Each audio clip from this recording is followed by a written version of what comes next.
Welcome to Hague's Business Winners, a club that brings together leaders, industry experts, entrepreneurs, startups, and those willing to share their business experiences and learn from others.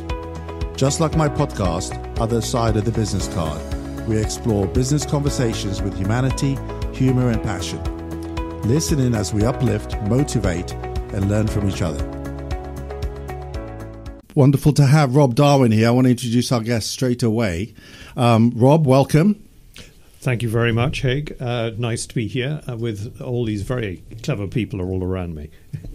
Yeah, so we're trying something new and experimental. We're in a studio by our offices in Marylebone, London, and it gives us a chance to bring in a lot more people, even some who aren't on Clubhouse, which is exciting. Today we're going to talk about winning your entrepreneurial journey from startup to exit, and that happens to be the name of your company, Rob, Startup to Exit. So I'm going to just ask you to do a little intro about what made you start that company. And then in the meantime, I'm going to invite some people in. Great. Well, I did the journey myself. I set up a telephone company and did an exit after a few years. And I slightly felt a bit lonely because I was getting random bits of advice, but it was very tricky to stitch it all together. And it's one of these things where you look back and you thought, that could have been easier.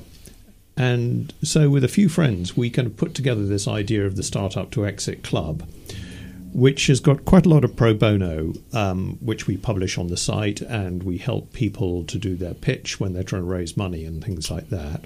But we also have a consulting arm, so we do some quite serious, heavy consulting as well. That is wonderful.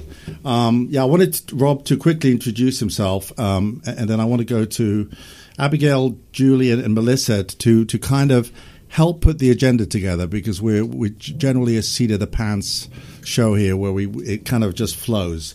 And I want to ask Abigail, Julie, and actually Paul as well, and Melissa, what do we think, we've got an hour, what kind of information should we give to people who've either started a company or looking to exit in 2022? So maybe 1 point each that you want Rob to cover at a time, and we'll take it from there.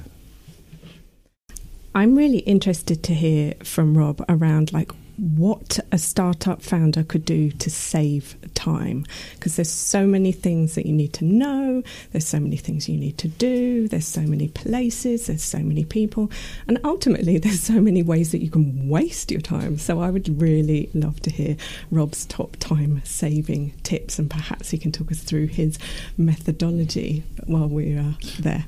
But I've also pinned a link to Rob in the link at the top of the room, so if anybody wants to check him out or connect with him as well, find out a little bit more, find out about Startup to Exit Club, then the link is in the top of the room. Great, check him out. Sounds good.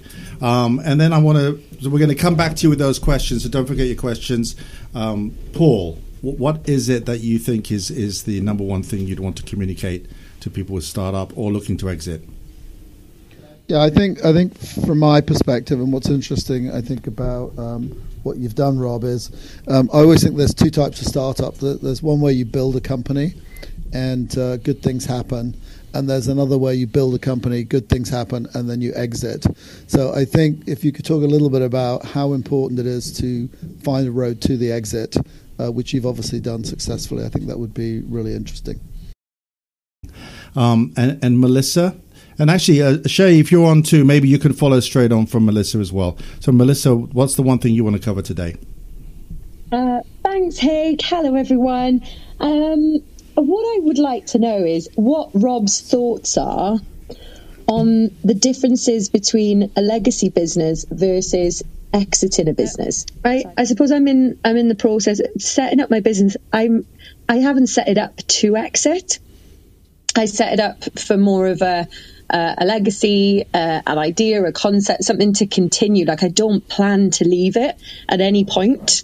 So I wanted to know if there are clear differences between it, or what your thoughts are, whether I'm right, whether I'm wrong, whether you have a completely different take in it altogether.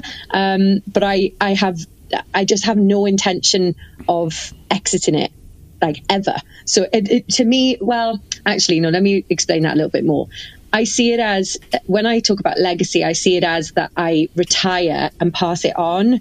I'll obviously have to, I won't exist at some point in time. So I will have to pass it on. But I see, I don't know, the way I look at exiting, I see exiting as selling on the company, or being, acquired by somebody else, versus, to me, a legacy business would be that you retire and pass that on. I hope that helps my thought process, and maybe your answer. If you want to know more and pick my brains, then you're welcome to. Thanks. Fantastic. So Rob, do you want? Is Shay ready with a question? Actually, we'll come back to you, Shay. I think Rob's already biting at the bit here to start. So Rob, over to you. Okay, so the first question was saving time, and that's a really important thing when you're doing a business. So some really obvious stuff, and the trouble is that people in the excitement of setting up a new business sometimes forget the obvious stuff. So the first thing is do it as a team. I've never met anyone who's done a startup who said, I've done it on my own, and that was by far the best way to do it. Right. Have a team. They don't have to be full-time. You can have people who are fractional. You can have people who are friends giving you a bit of advice over the weekend. But have a team and delegate. You have far too many people starting a business who don't delegate, and then they cease to be CEOs. And in fact, I'm going to be doing a series called Acting CEO, trying to persuade the CEOs of startups of how to be a real CEO. So first thing is delegate. Have people who know what their jobs are, who you're comfortable that they're competent at their jobs, and trust them. Great. I've got some more time-saving things, but we can come back to that later. Let me just ask Abigail if she's got any follow-on questions to that. I absolutely love that. Teamwork makes the dream work. That's always my motto. A follow-on question, if there is time, would be what would be your first hire? Because obviously if you're delegating and your budget tight, then there's so many different skill sets that we need. So if we could get to that later, perhaps what would be your first hire as a startup founder? Great. So Rob, I am a very kind man. You have the option, because we do have the time to answer that now. We'll come back to it later. First hire would be a fractional CFO. Fractional CFO, because you're probably going to have to tell a story and get it that your cap table has some credibility so that people will work for sweat equity for some time. And if you've got a good CFO, they can build a credible cap table incorporation and things like that. And it makes the money seem realer. Great, thank you. I see a nod of ecstasy and joy from Abigail, so she's happy with that response. So the question too was from young Julie, right? No, it wasn't from me, it was from Melissa. Oh, so Julie, we never got your question. That's why I got confused. Melissa jumped in there. Good. It's all coming clear there. So over to you again, Rob. So there's this whole thing about should you be planning for an exit? And Melissa slightly dodged my first bullet by saying, okay, I know I'm going to retire at some point. But when one's looked at a whole lot of businesses, you've got to be having an option for an exit. It's not something that you can avoid, because suddenly if you've got your little market space and someone bigger and hairier decides that they want that market space, frankly, it may not be viable that you can run your business anymore. But the exit doesn't have to be bad. You don't have to be feeling you're giving up your little lovely baby and you're abandoning it, because it could well be that you find a good home for it and you can be at least doing an earn-out and possibly finding an interesting role. And sometimes people who are CEOs can take their business beyond their comfort zone so that they don't really want to be CEO anymore. It's not that kind of company anymore. Maybe they don't even know the names of everyone they employ anymore. And really, they might actually want to go back into products or marketing or something like that. So coming back to the core thing is never assume that you won't want to do an exit, whether it's health, market dynamics, or you just may suddenly decide you will go and live on a desert island or something like that. Thanks, Rob. Yeah, desert island sounds good right now, but we're not ready for that yet. Julie, you have a comment? Yeah, I was just coming back. Let me just move to the room for the better signal. Melissa, you were asking about, what the difference was between exiting, which you were interpreting as in a disposal to somebody else, versus a legacy, which is where you were then going to pass it on to somebody else, be it family or another business partner. Is that right? Yeah, that's what I meant. Yeah. So from how I see it is basically exiting doesn't have to be you actually physically selling it, because then that comes into the valuation part. So how I see it is, if you need to leave your business, and that's what I understand as being exiting, is that you need to make sure that the business can run without you being there. And so either your products, your services are set up that somebody else can deliver them, and you're not so associated with that your clients will not work with you if you're no longer in the business. And then also that your processes are actually set up so that it actually functions. So you can set yourself up for a legacy exit versus a disposal exit in exactly the same way, because you're not actually physically participating within the business. So nobody needs to know, even whilst you are still within the business, that you're not actually working on delivering those products and services. You could still be the front man, being glad handing the clients, bringing them in, but they see you as that. But then if you then pass it on saying, oh, this is my, you're going to be looked after by, some of my business partner or whatever, that would be how you would then set yourself up for leaving your business, whether it be by sale exit or whether it be by a legacy exit. Does that help?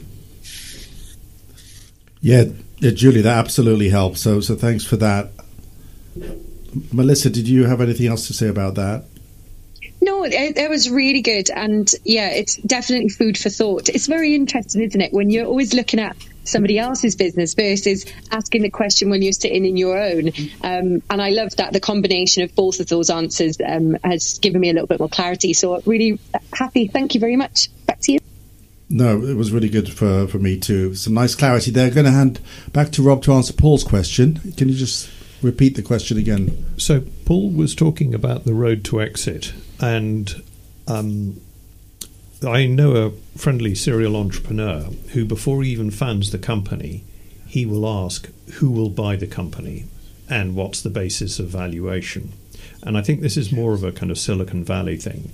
Because when I did this on a potential venture, the corporate finance person said to me, what? You're talking about valuation, you haven't even founded the business. And I said, yeah, well, where am I heading towards? And in fact, it was a very useful conversation, because suddenly I realized that a key part of the valuation was artificial intelligence, and that, I hadn't really thought that it was that important. So, if you're going to exit, which I think you should always have as an option, you've got to be thinking about the person who's buying your company, their needs.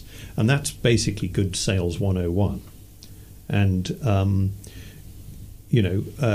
so if you're looking at the nuts and bolts of an exit, which I can talk about if you like for a second, I'd basically be thinking that you should be allowing, on average, about 30 months.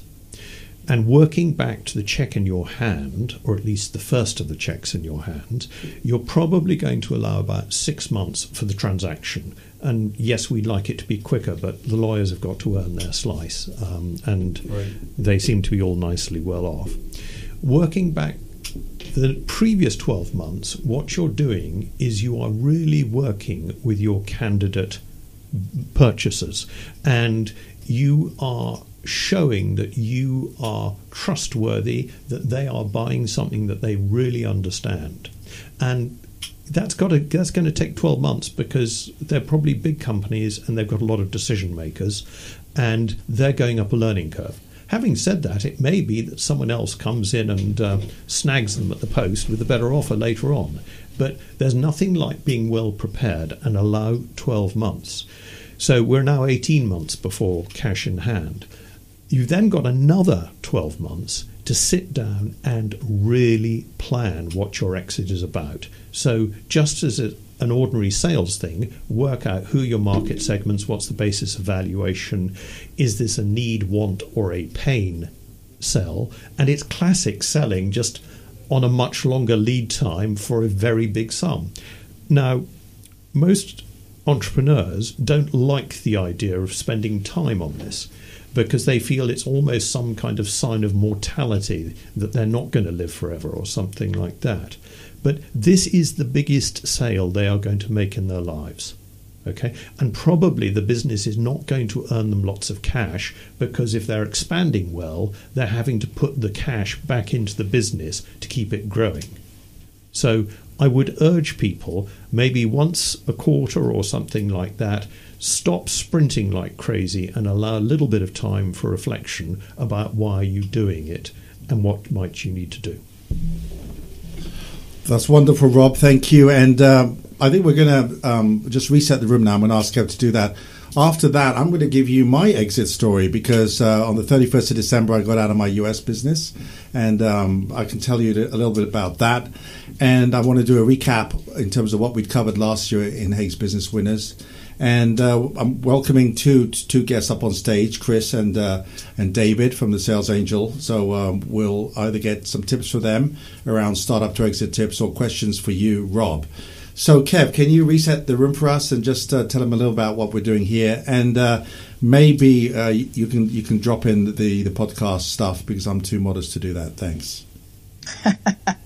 Absolutely, buddy. Not a problem at all. Hello and welcome to Hague's Business Winners. It's winning your entrepreneurial journey, startup to exit. Our special guest today is Rob Darwin, the CEO of Startup to Exit Club. He is absolutely the man to talk to when setting up a business, knowing you want to exit, making absolute millions from it. We've got an incredible lineup of people in the on the stage at the moment. Of course, we've got Hague Armaganian, who's our main man of today.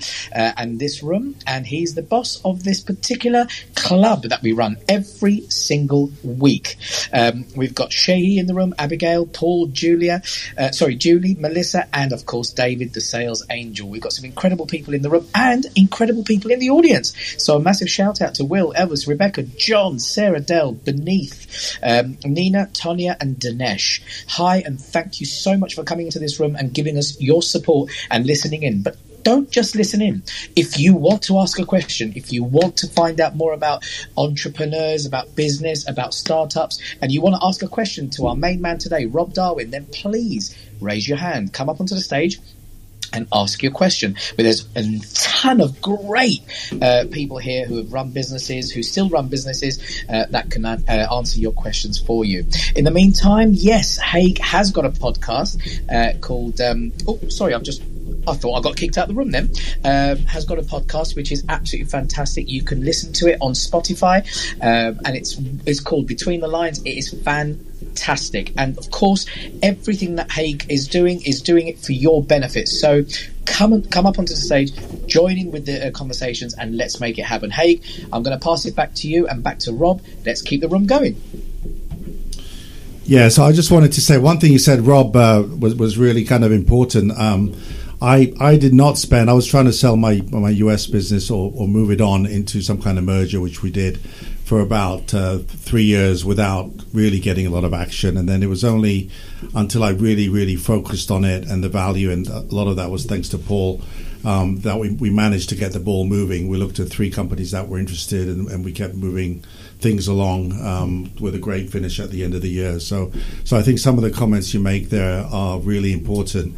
And you mentioned the importance of AI. I've had some companies as well in bioinformatics, in the biopharma area, where they have totally underestimated what they've done, again, in the AI space and the kind of machine learning space, because they're kind of into the molecules. You know, they're so in love with the molecules they do, they don't really put a lot of value on how do they create brand new proteins, which is obviously really exciting. So I can see that. So some really good points there. I'm not sure if we've had the questions from Julie and Shay yet, and then I want to go to Chris and Elvis. So, Shay, did you have a question or a comment? Yeah, hi everyone. I mean, I must say I'm really enjoying this conversation so far, but I'm going to try and throw spanners in the works here just to see how everyone sort of takes this on board. It's basically to do with startups, people who sort of start their business, and there's a lot of passion in what they're doing. So rather than driving it from a business perspective, there's a lot of, passion in whatever it is they might be trying to do. Maybe those in the art space, those like, artists, for instance, or those who tend to do things along that line, and they all have this drive from what I've seen where they really want to run the show forever.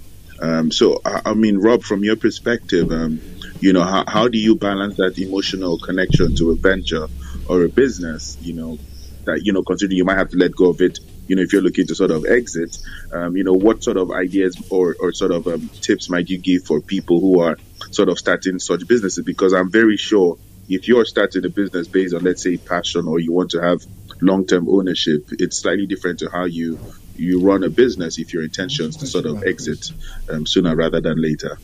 So yeah, over to you guys over there. Great. Yes, right. Rob. Well, this is actually something that really surprised me because I've got a kind of bit of a management consulting kind of scientific engineering background.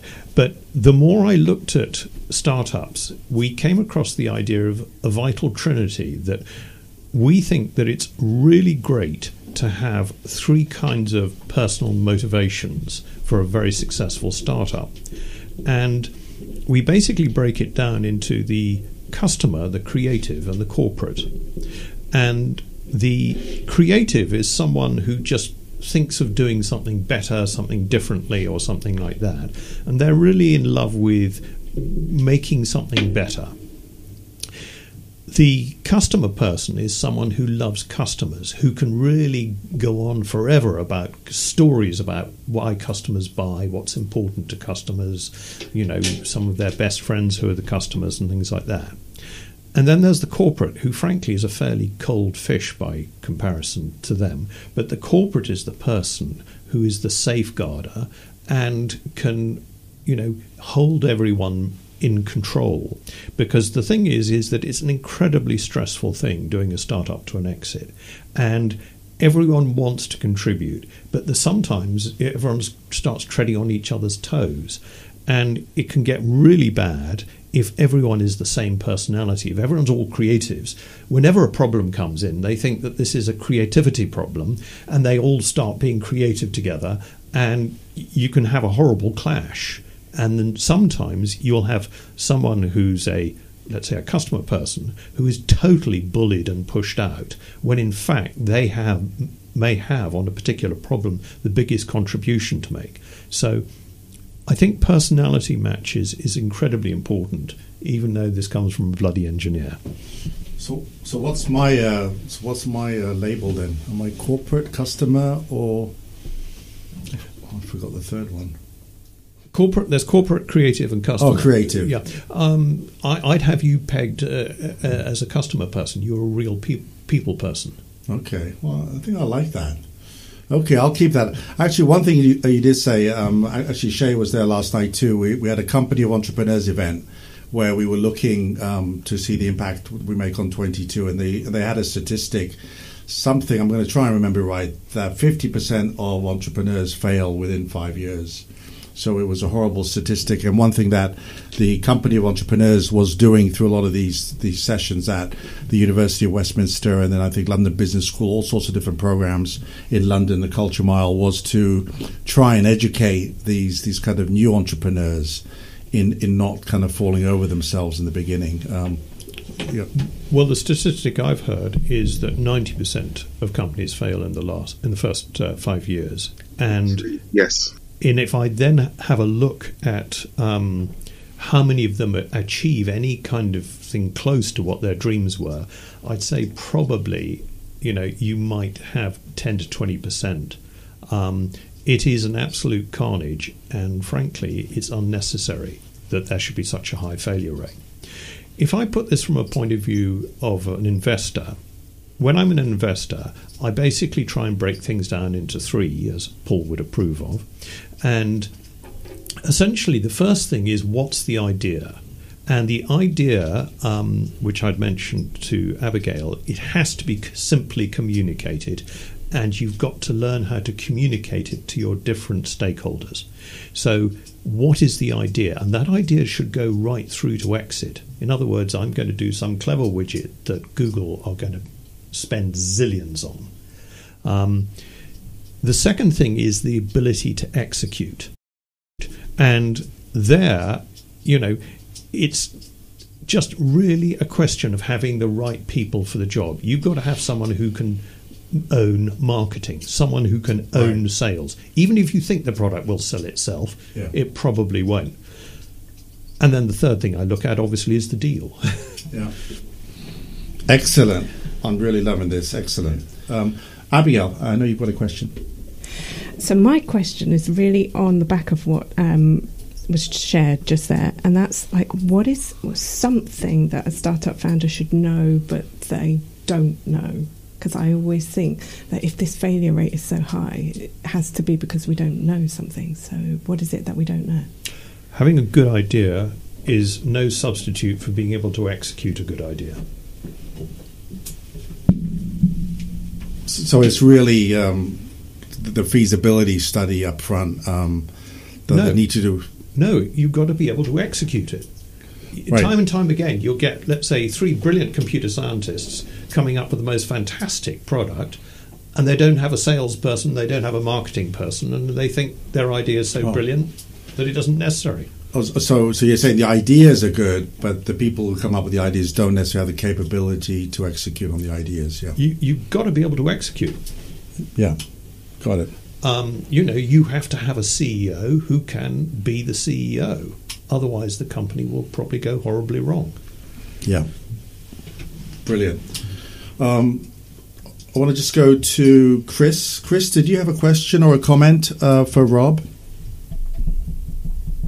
Well, good morning, everyone. How's everyone doing today on Terrific Thursday? It's another great day to be alive and another gift, not only to receive, but to give as well. I love this topic about the winning your entrepreneurial journey, startup to exit. But what you guys just was talking about there, about where people are placing themselves at, whether to be a CEO, all these great salespeople, or all these great engineers, or all these great customer service people, whatever that might be. It's just like, when you think about it this way, if you're on a football field, you can't have 11 quarterbacks on the field. Just like you can't have 11 wide receivers. You can't have 11 safeties. Everyone has a place in space, not only in a community dynamic, but which that very community dynamic in and of itself actually translates and transcends into our organizational dynamic each and every single day. But see, I believe, ladies and gentlemen, the traditional hierarchy structure, a traditional business has basically gone the way of the dinosaur. And this is why I say it. A CEO might be a title and name only. But what is that? Maybe it's about recognizing what you bring to the table each and every single day. It's like what John C. Maxwell says in his great book, The 360-Degree Leader. Everyone can be a leader. But then again, we also recognize what everyone's bringing to the table. Understanding if those salespeople are not there, the product is not going to sell, even though those engineers geared it up. And when it comes about exiting an organization, I think it's the biggest and profound question that we need to ask ourselves each and every single day. What is the legacy that I want to not only leave for the organization, either if I founded it or was a part of it for 30 some odd years or whatever that might have been, but what is the legacy that I will leave behind? Or even more importantly, what will be the legacy that I will leave for others in that very exit, that where my life's work can go on through the other people that has been there with me, maybe from the start, or maybe I might be an outside company who tries to take it over. It's just like there was one company that a story was told to me that they were dead broke, gone under. The founder said, "Hey, we only had $500 dollars in the bank. Are you willing to still stick with me and stay with me here until we get this and make this right? They wasn't going to have that exit strategy and say, hey, you know what? We're going to jump ship because we don't see no viable option. We are not going to go anywhere. But they, you know what? Every single one of them, there were 11 of them. Yeah. They all stood up and said, you know what? We are going to stick with you.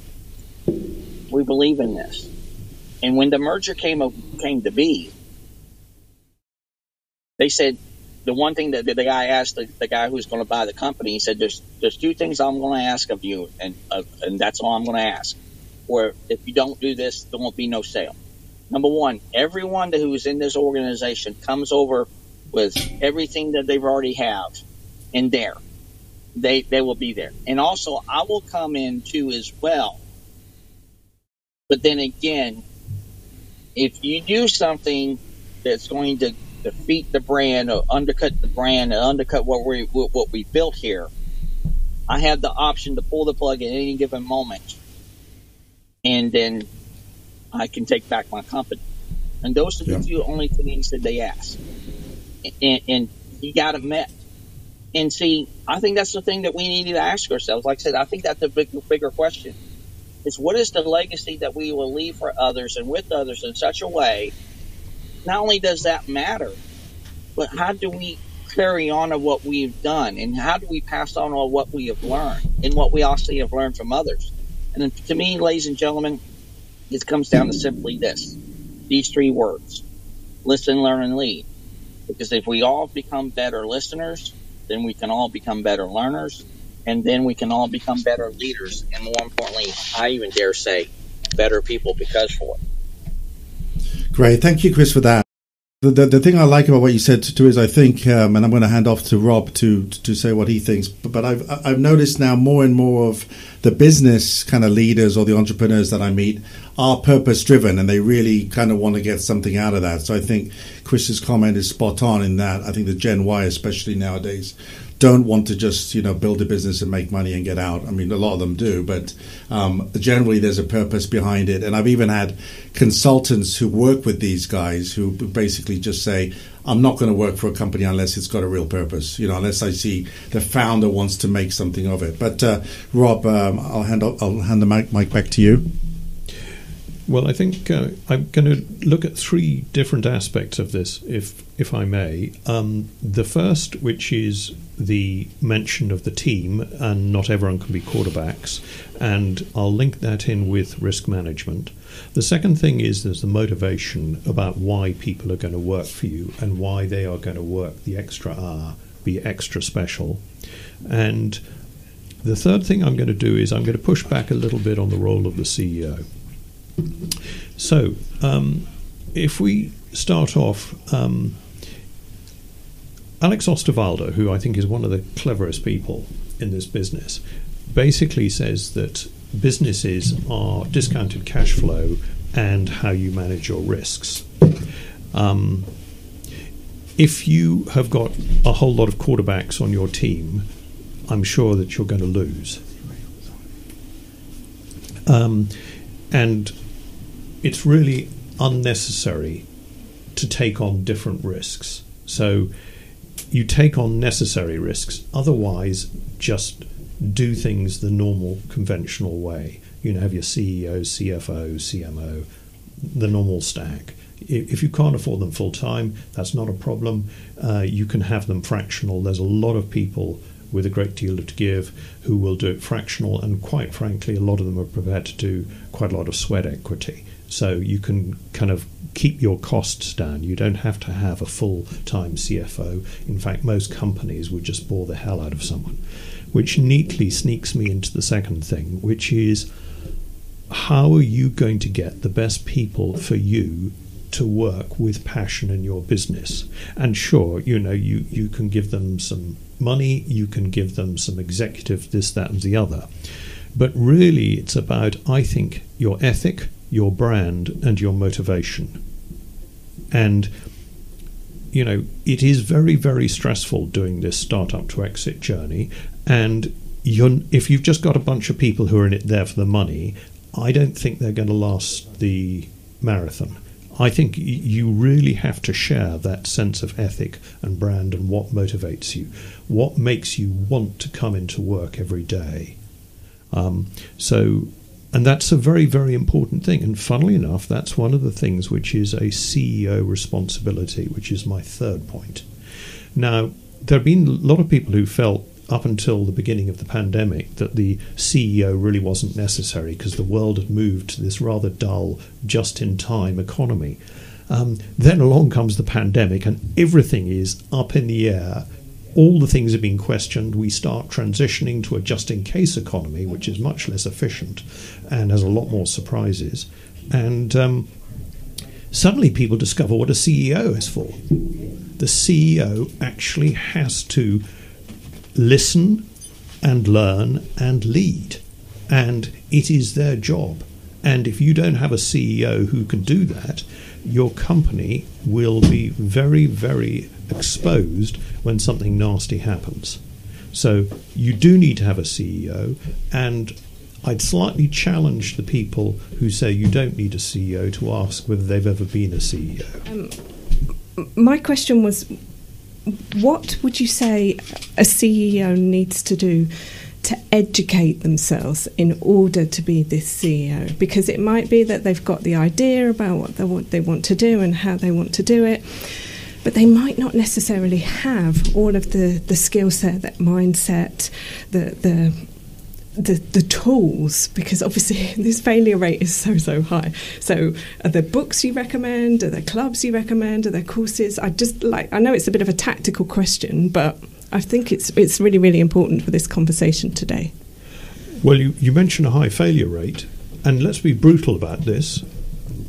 If a company fails, it is the failure of the CEO, because the CEO's job is to get a plan, get people signed up to do the plan, get the resources to do the plan, and then let everyone to get on their job as a team to execute the plan.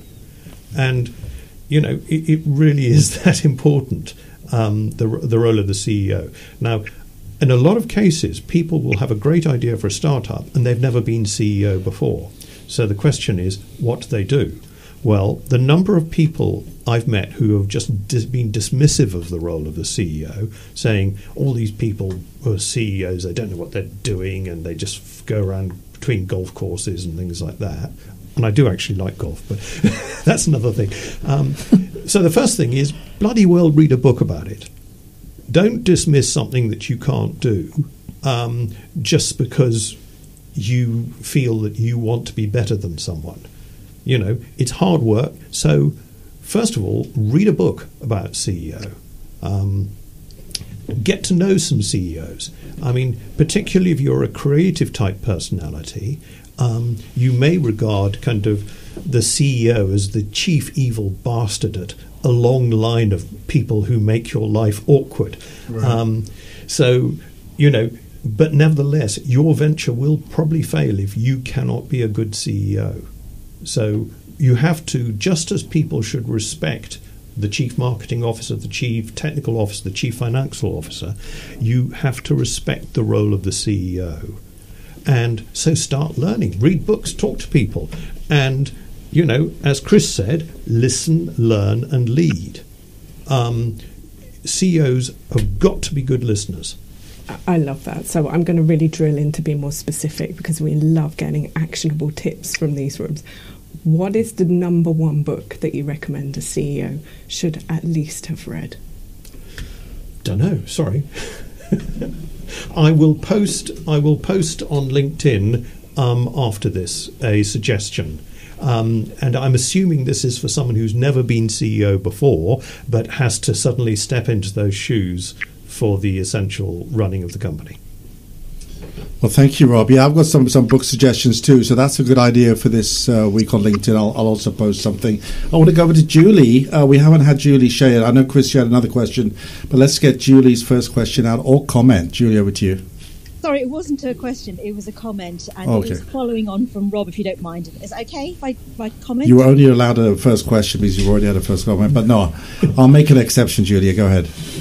Okay, I'll ask my question after my comment then, if I'm allowed. Yes. No, I absolutely agree with what Rob was just saying, because my analogy of what a CEO does is a bit like the conductor in an orchestra. He's the one with the score in front of him. He knows where all the different parts of the orchestra come in, where they go out, and the direction as to where they are going. So that's how I perceive the CEO operates in the company. And the CEO has to have the strategy, the vision of where the business is going. He needs to know the strengths of the different functions of the different departments, whether it is the finance, the operations, the sales, the actual functioning of the delivery of the departments. He needs to understand everything, what it looks like when it is running well. He needs to be able to see the different components and how they fit in together. And then he also has to be, a leader by nature, whether he can motivate, engage with his team, his staff, etc. So he's really got to be the sort of the person who rallies the troops together, helps them buy into the vision, the strategy, and what the ethos of the organization actually is, and all the values, so that it comes down through the organization. So for me, when an organization goes bad, I always say that, it's like a fish. It starts rotting at the head. So if you've got somebody who is toxic at the top, and they like to, say, set up an organization where they like departments that challenge each other and set them up in competition, then that is his mentality, and that culture will pervade through the organization.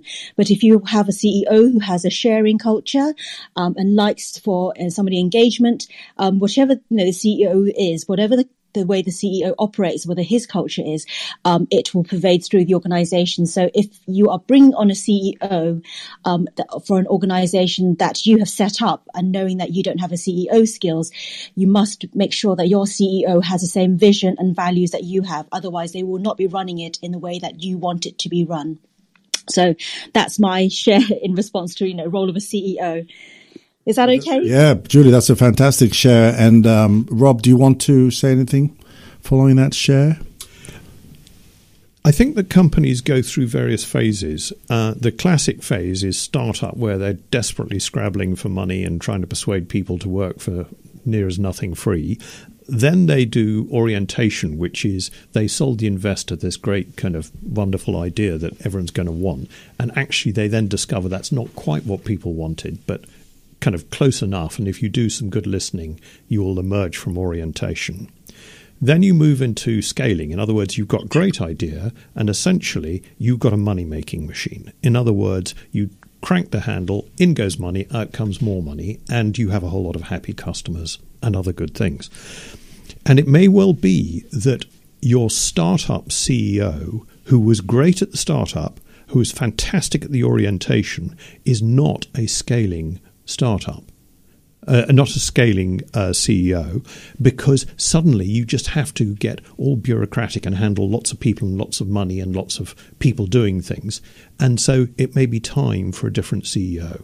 Then if you move on towards the exit, it may be again time for another CEO, because this CEO is going to be the person who actually sells the company. And I've come across a number of really good CEOs who would not be attractive to the company who wants to buy. Okay, so again, it may be that there are different CEOs for different times, just as it is in the Bible, a time for this and a time for that. And there should be no sense of shame or wrong when a CEO passes on the baton to the next CEO. Great. Thank you, Rob, for that. Shay, did you have a question? And then I'm going to hand off to Kev to do a final reset. Shay. Well, I was literally clapping there with the mic. Rob, I really agree with what you said. It basically boils down to having the right skill sets at every given point in time along that journey. It's something I think people take for granted, but it's very important you have the right person or the right candidate to sort of drive things for you. Hey, I was just thinking about your story with regards to the sale in the United States and being based in the UK.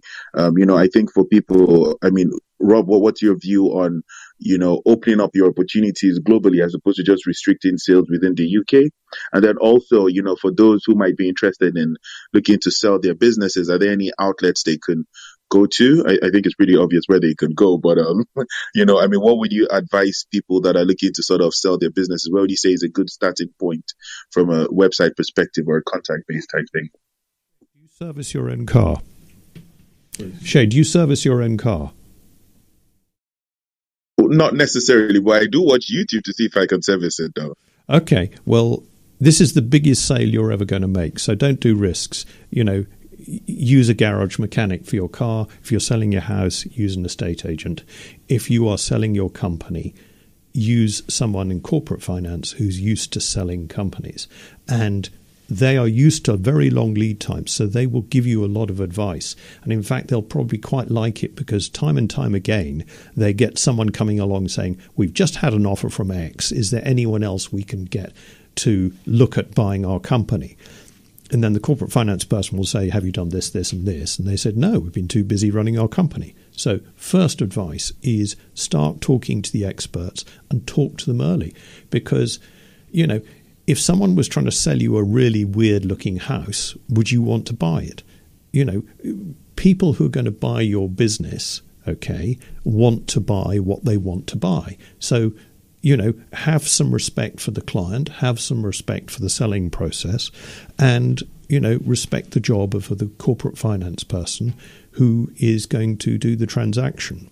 I've been looking at something which I call Max Exit, which is based around this 30-month time period, which we've been looking at, which is a kind of something which goes into a little bit more depth and is complementary to the corporate finance role. But broadly speaking is do talk to the expert, talk to them early, and absolutely get all the advice you can from them. So I love that, Rob. And obviously I know what you do really well because we go back a long time. But I have had a couple of people on the back chat who kind of want to know how you help entrepreneurs and a bit more about your business. Maybe we'll just take 2 minutes before we wrap to tell us a little about, again, the programs you run. And again, your website is up there for people who want to get your LinkedIn. Well, the first thing is, I hope this is good news. I really enjoy what I do, and I do a whole lot of stuff for pro bono. So if you don't want anything too big and hairy, the answer is I'll give you just my view for free. So the advice we give essentially is based around the framework of what phase is the company. And if you're not in a phase, then that's the first thing to fix. What is your company meant to be doing at this point? All too often you get companies who receive large shed loads of money. I came across one the other day which received about $10 million. Some really clever rocket scientists or AI scientists, and they didn't even have any plans to employ a salesperson. And I was thinking, well, when that $10 million runs out, the only thing that's going to save you, apart from some wonderful bullshit to a gullible investor, is that you've actually got people prepared to pay money for what your wonderful stuff is. So know where you are, and then we've got a whole lot of framework stuff for where you are. Now, I'm going to guess that quite a lot of people here are in startup phase. So basically there's 5 steps that I would suggest for a startup. Number 1, learn to communicate what you're doing really succinctly with your constituents.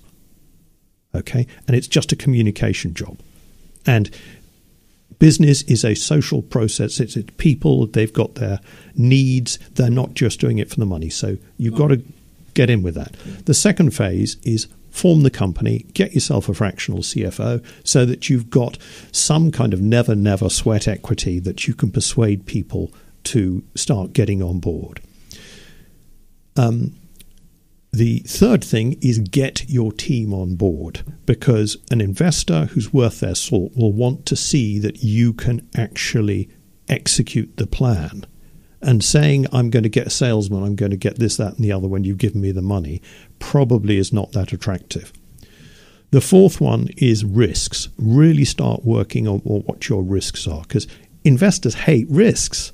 They don't like risks, okay? They just want to make the maximum amount of money with a minimum risk. So do the market validation, the product validation, the business validation, and the investment exit validation, get rid of as many unnecessary risks as you possibly can. And at that point, you are ready to go out and bat and talk to investors. Great. I love that. And that's a beautiful finish line comment. I'm going to just hand off to Kev to thank everybody and start the wrap up, and then we'll do our emotional goodbyes here from the studio. So Kev, over to you. Absolutely, no problem at all. Thank you, everyone, for coming into this room to Hague's Business Winners and listening today to the fantastic Rob Darwin, who's the CEO of Startup to Exit Club. And he is amazing. The amount of information he's given us today is an encyclopedia for anyone that's listening. And I want to say a big thank you to all our people in the audience: Will, John, Amanda, Nair, Sarah, Dinesh, Simon, Thanos, Patrick, and of course our wonderful, wonderful moderators on the stage. We've got Shehi, we've got Abigail, Paul, Julie, Sharina, and Elvis. Thank you so much, guys, for coming on and being part of today's room. This happens every single week, and we get different guests, different people that come along and share their insight into business, into entrepreneurship, and of course into what we spoke about today, startups and exit clubs. So thank you so much for joining us. Please do tap on that greenhouse at the top if you're not following us already, and come and share your stories every single week with us. It's what it's all about. It's about the people. It's about empowering you in the knowledge of business. So I'm going to pass it back onto Hague and say thank you to each and every one of you. I'm going to say good night, God bless, and I'll pass it back to you, Hague. Bye-bye for now. Thank you, Kev. Kev is my main mod man, and he's always wonderful. Thank you. Thank you for all the others who've been here faithfully through the 21 series that we had, which used to be on Monday nights, but forget Mondays, forget 7 p.m. It's now Thursday, 1 to 2 p.m. So don't come on an empty stomach, because there's a lot to digest from our wonderful speakers, like the one today. Rob, thank you for coming. Oh, it's been a pleasure, and thank you very much for the excellent questions. I've really enjoyed talking about them. Thank you for listening to this session of Hague's Business Winners Club. Hit the subscribe button to stay updated with all the latest insightful business conversations from industry experts, leaders, and entrepreneurs.